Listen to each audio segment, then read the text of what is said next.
Hi, நான் உங்கள் mister J. சரியா இருக்கும் ஒன்று சரியா இருக்கும்போது சரியில்லாமல் போயிருச்சுங்க. எப்படின்னு கேட்குறீங்களா? ஒழுக்கத்துக்கே பேர் போன ஒரு அரசாங்க பள்ளி. அந்த பள்ளியில் ஒரு ஆசிரியர் ஒரு விதியை கொண்டு வராரு.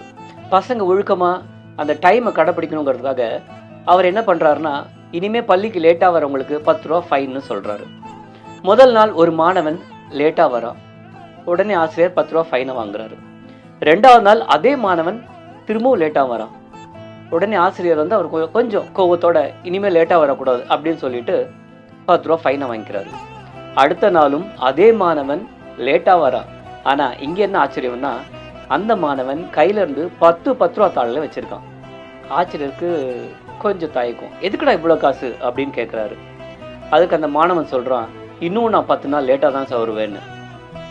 அப்போது ஒரு நாளைக்கு 10 ரூபா ஃபைன்னா 10 நாளைக்கு 100 ரூபா சரிதானே?